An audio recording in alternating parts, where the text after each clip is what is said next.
रामनगर नावाच्या गावात सागर आपली पत्नी कविता आणि लहान भाऊ राहुल सोबत राहत होता. एके दिवशी दुपारची वेळ होती. घरातून जोरजोरात भांडणाचा आवाज येत होता. कविता रागाने म्हणत होती, अहो ऐका ना, आता पुरे झालं. मी आणखीन सहन करू शकत नाही. मी तुम्हाला किती वेळा सांगितलंय, तुमच्या लहान भावाला घराबाहेर काढा.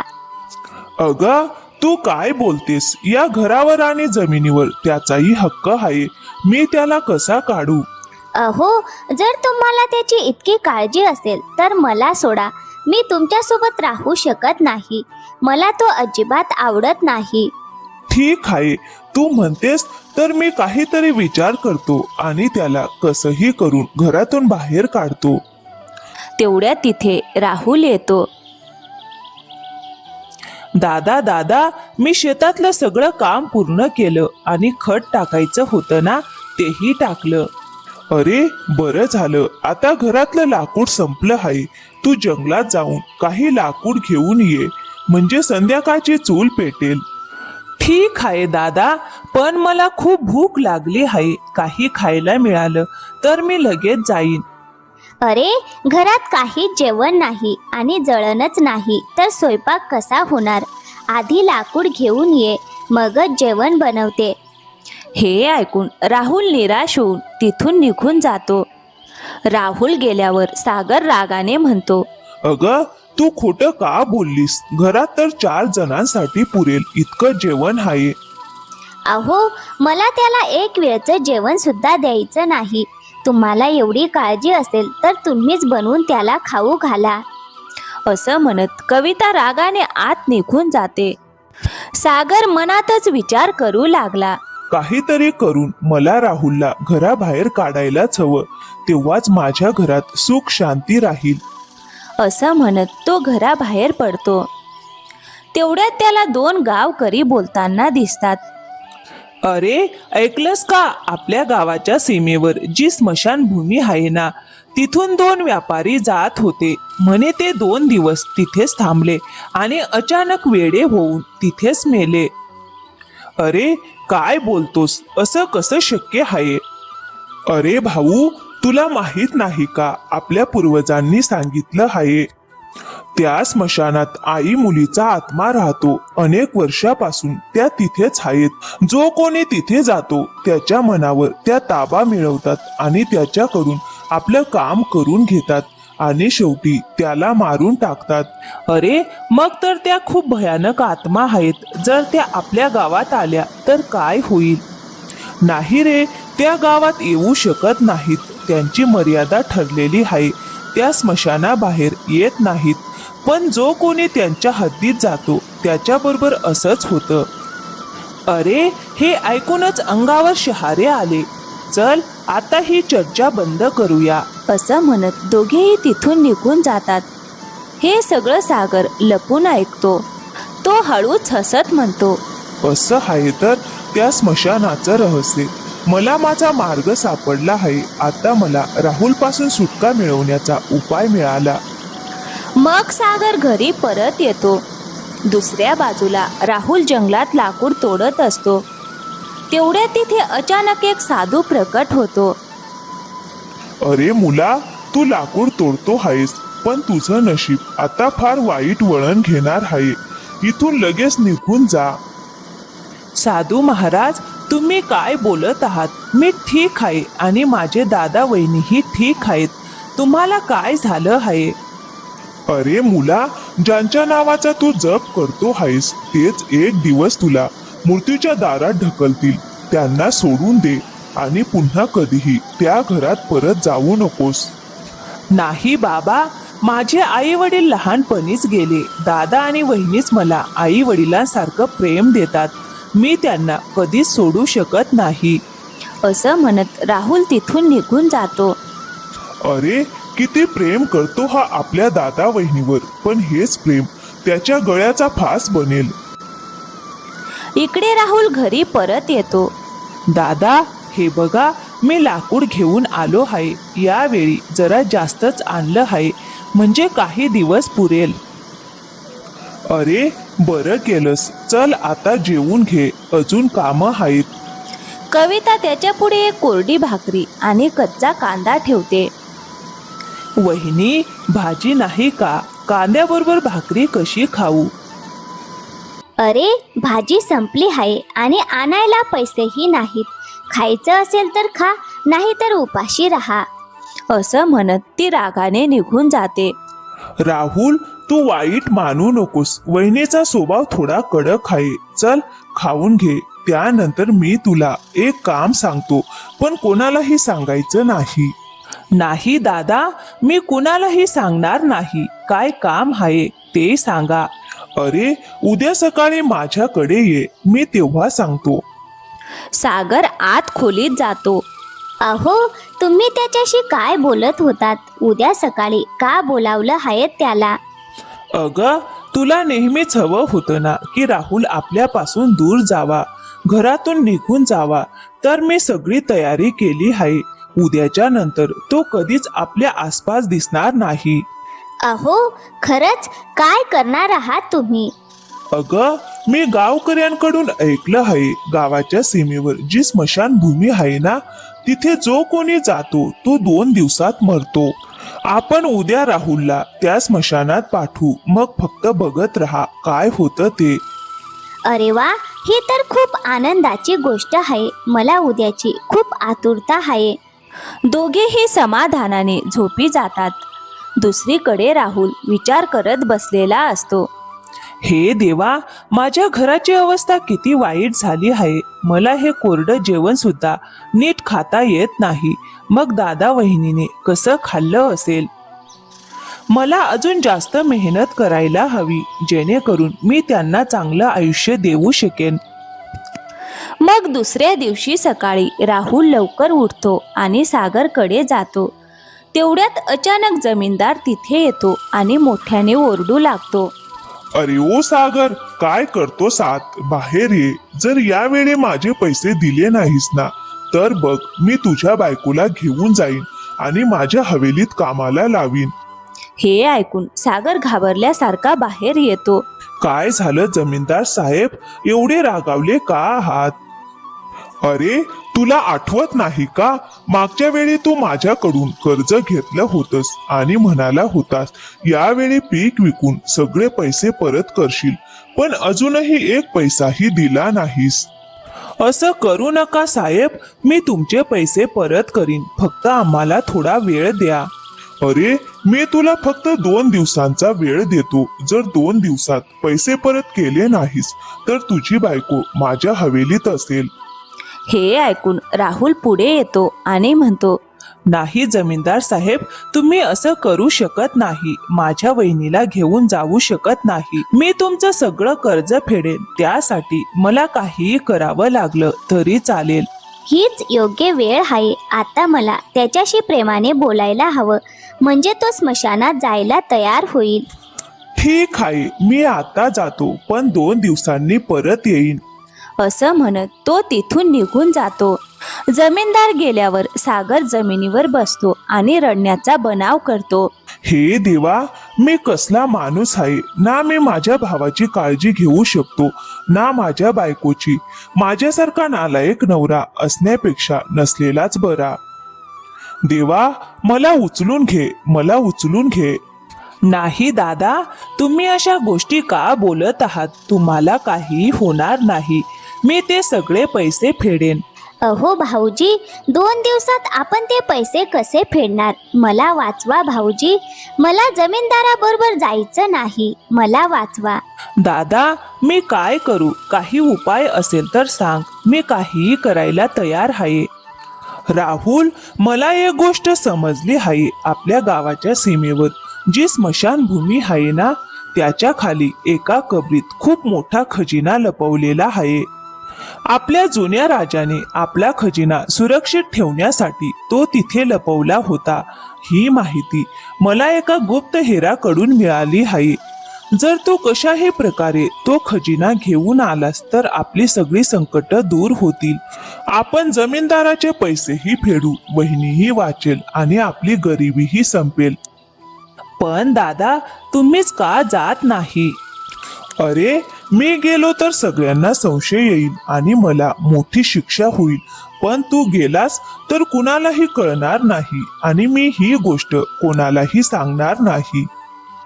राहुल, आता आमची सगळी आशा तुमच्यावरच आहे. तू नाही गेलास तर आमचं काय होईल माहीत नाही. तू आमच्यासाठी मुलासारखा आहेस. आपल्या आईचं रक्षण करण्यासाठी इतकं तरी करू शकतोस ना. वहिनी, मी तुम्हाला आणि दादाला काही होऊ देणार नाही. मी नक्की जाईन. असं म्हणत तो तिथून निघून जातो. राहुल गेल्यावर सागर आणि कविता मोठ्याने हसू लागतात. पाहिलंस ना कविता, माझा डाव. मी जमीनदाराला धमकी द्यायला सांगितलं होतं आणि त्या बदल्यात त्याला 1000 रुपये दिले आहेत. आता बघ माझं काम किती सोपं झालं आहे. अहो, पण एवढ्या मोठ्या जमीनदाराला तुम्ही हे नाटक करायला कसं तयार केलं? अगं, तुला काय माहित, जमीनदार माझा खूप जुना मित्र आहे. आम्ही दोघे लहानपणापासूनचे जिवलग मित्र आहोत. माझ्यासाठी तो एवढं तर करणारच. आता बघ, राहुलला नको असूनही त्या स्मशानात जावंच लागेल आणि मग कायमचा आपल्याला त्याच्यापासून सुटका मिळेल. अहो, खरंच तुमच्या या कपटी बुद्धीला सलाम. मला तर वाटलं होतं की तुम्ही खरंच कर्ज घेतलं असेल म्हणून जमीनदार असं करत आहे. अगं, मी कर्ज का घेऊ? आपल्याजवळ एवढी जमीन आहे, घर आहे, पीक आहे आणि आता हे सगळं, ही जमीन, हे घर आणि आईचे दागिने सगळं तुझंच आहे. अहो, खरंच मग मी आनंदी का नसणार? दोघेही मोठ्याने हसू लागतात. दुसरीकडे राहुल चालत चालत स्मशानाच्या दरवाजापाशी पोहोचतो. तो स्वतःशीच म्हणतो, अच्छा, तर हेच ते स्मशान आहे. आता मला तो खजिना शोधायचा आहे. पण इथं इतकं सुनसान का वाटतंय? जणू कुणीतरी इथे बसून रडत आहे, पण कुणी दिसत नाही. मला काय त्याचं, मला तर फक्त खजिना घ्यायचा आहे. राहुल स्मशानात पाऊल टाकतो. अचानक जोराची वाऱ्याची झोत आणि वादळ सुरू होतं. त्याच्या समोर एका झाडाखाली पांढरे कपडे घातलेली एक मुलगी बसून जोर जोरात रडत असते. अरे, स्मशानात ही मुलगी का रडते, तेही एवढ्या संध्याकाळी? नक्की काहीतरी कारण आहे. मला जाऊन विचारायला हवं. राहुल तिच्या जवळ जातो. अगं, तू कोण आहेस आणि इथे काय करतेस? माझं नाव माया आहे आणि माझे वडील गेले आहेत या जगात. आता माझं कुणीच नाही, म्हणूनच मी रोज संध्याकाळी इथे माझ्या वडिलांच्या कबरीजवळ येऊन रडते. अगं, जे गेले आहेत त्यांच्यासाठी रडून काही फायदा नाही.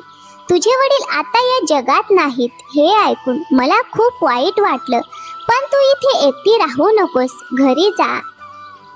अहो, माझं कुठलंच घर नाही आणि मला कुठेही जायचं नाही. अरे भाऊ, तुम्ही मला तुमची बहीण बनवाल का आणि तुम्ही माझे भाऊ व्हाल का? कारण या जगात माझं कोणीच नाही आणि मला भावाचं खूप प्रेम हवं आहे. अगं हो, का नाही? बहीण मिळणं ही तर अभिमानाची गोष्ट आहे. सांग, मी तुझ्यासाठी काय करू शकतो? भाऊ, मला तुमच्यासोबत तुमच्या घरी यायचं आहे आणि तुमची बहीण म्हणून जगायचं आहे. हीच माझी इच्छा आहे.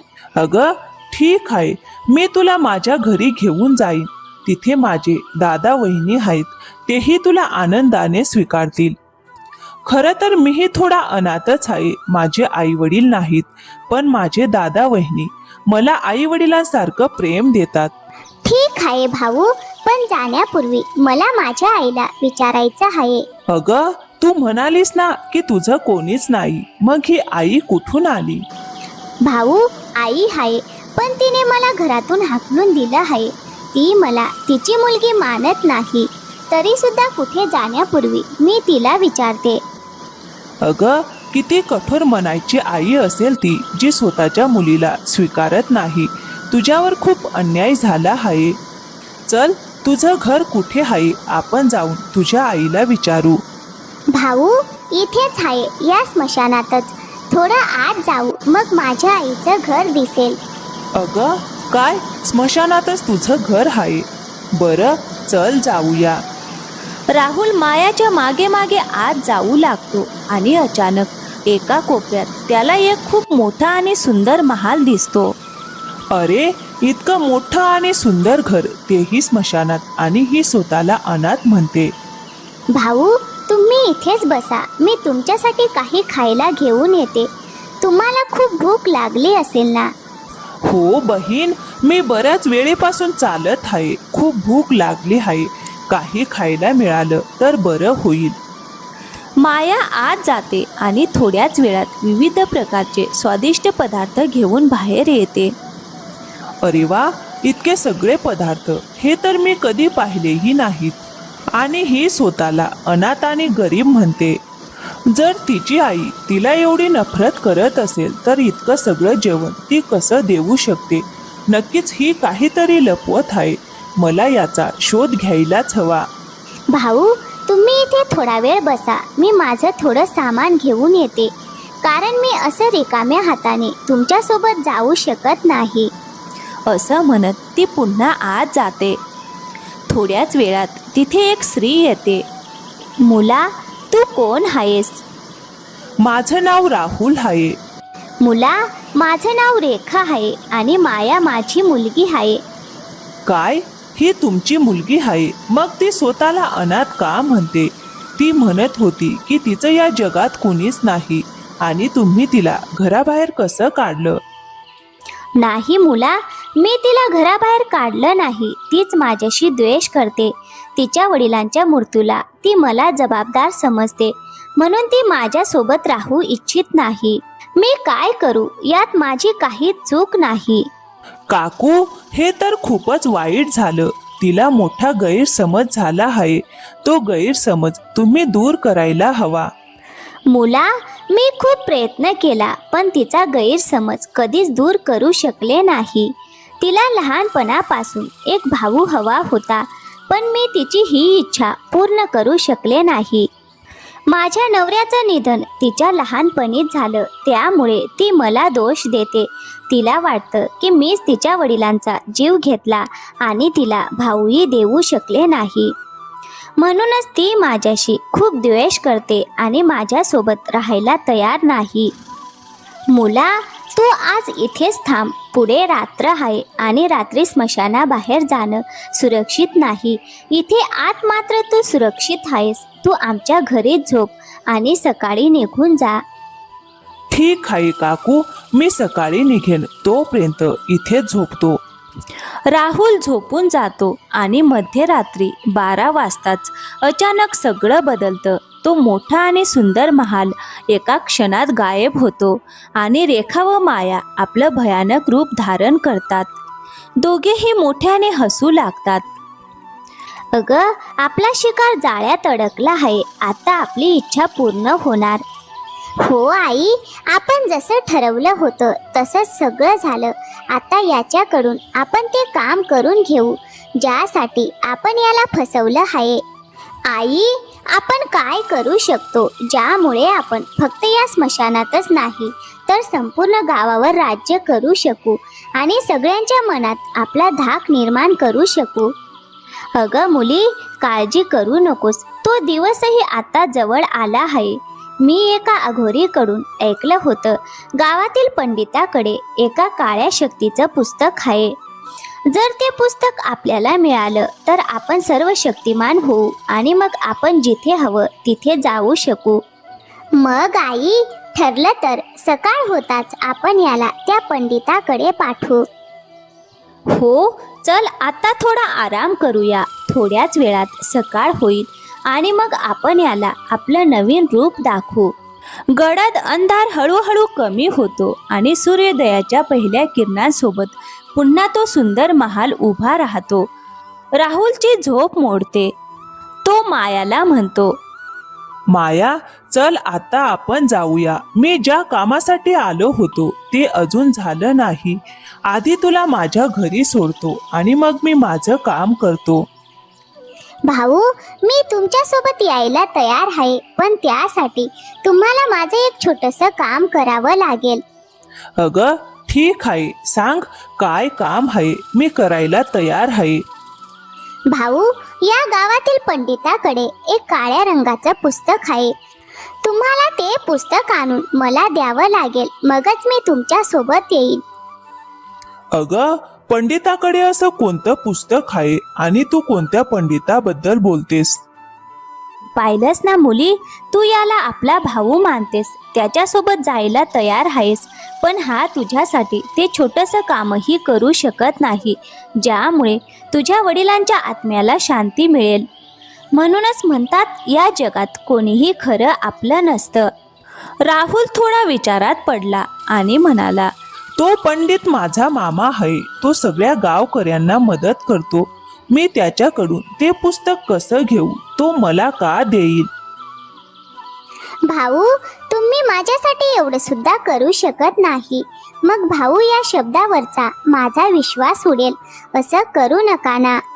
अगं, ठीक आहे, तुला ते पुस्तक हवं असेल तर मी आणून देतो. असं म्हणत तो थोड्या वेळाने तिथून निघतो आणि गावाकडे जातो. राहुल पंडिताच्या घरी पोहोचतो. अरे राहुल मुला, तू इथे कसा काय आलास? सांग, तुझे दादा वहिनी कसे आहेत? मामा, सगळे ठीक आहेत आणि मला तुमची खूप आठवण येत होती, म्हणून तुमच्याकडे आलो. तुम्ही कसे आहात? मी ठीक आहे मुला, पण सध्या गावात थोड्या अडचणी सुरू आहेत, त्यामुळे त्यातच व्यस्त आहे. मामा, मी काही मदत करू का?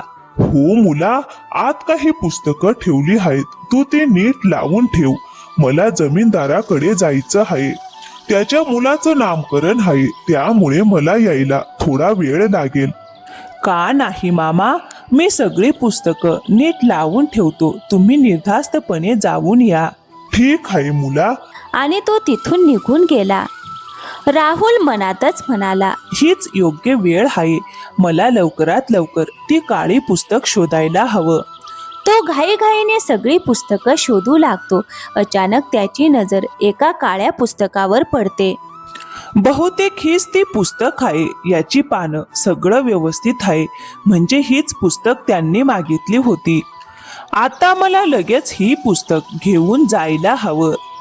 राहुल पुस्तक घेऊन स्मशानाकडे निघतो. थोड्याच वेळात पंडित परत येतो. तो आजूबाजूला पाहत म्हणतो, अरे राहुल कुठे दिसत नाही. बहुतेक पुस्तकं लावून तो निघून गेला असावा. तो घरात जातो आणि अचानक घाबरून ओरडतो, अरे हे काय? ती अघोरी तंत्रविद्येची पुस्तक कुठे गेली? अरे देवा, हे झालं तरी काय? जर ही पुस्तक कुणाच्या चुकीच्या हातात गेली तर आपल्या गावावर मोठं संकट येईल. जर राहुलने ही पुस्तक घेतली असेल तर तो नक्की स्मशानात गेला असेल. मला त्याला थांबवायलाच हवं, कारण ती पुस्तक फक्त तिथेच नेली जाऊ शकते. दुसऱ्या बाजूला राहुल वेगाने स्मशानाकडे जात असतो.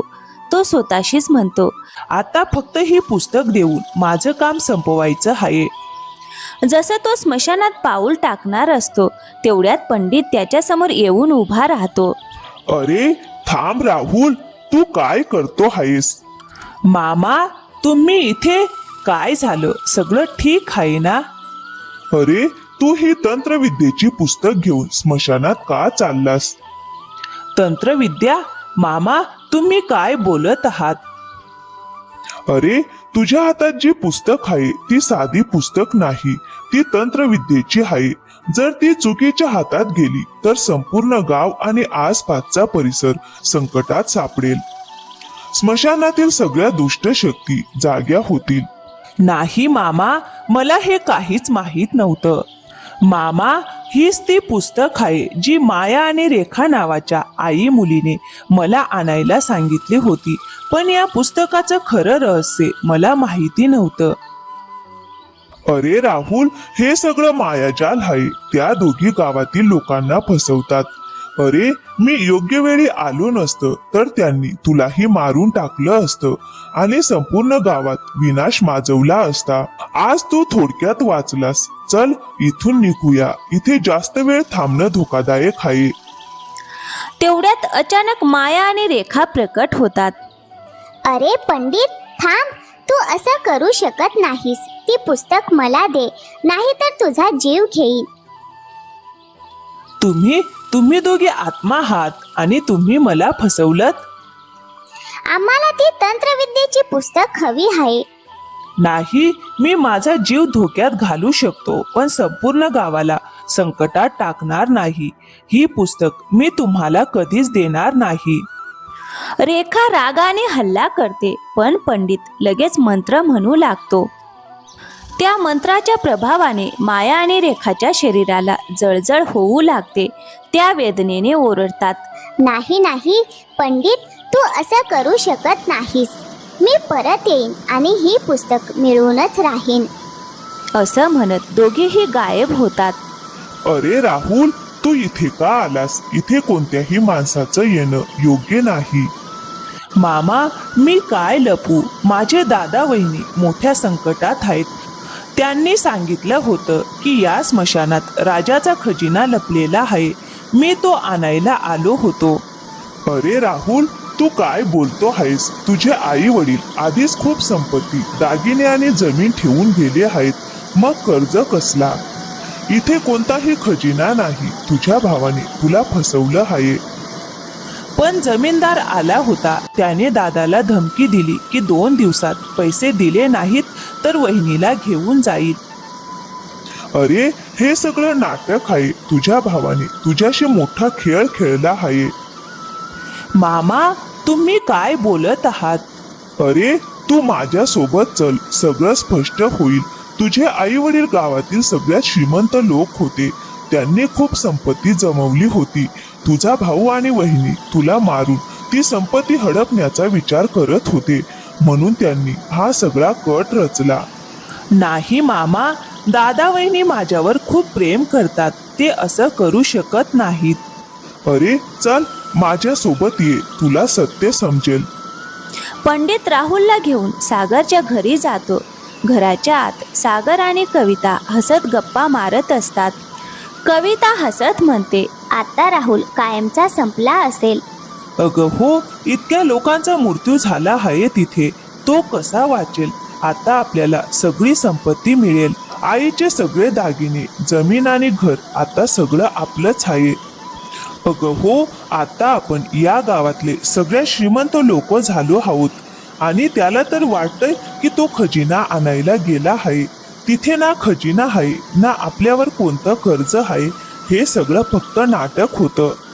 हे सगळं ऐकून राहुल रागाने आत येतो.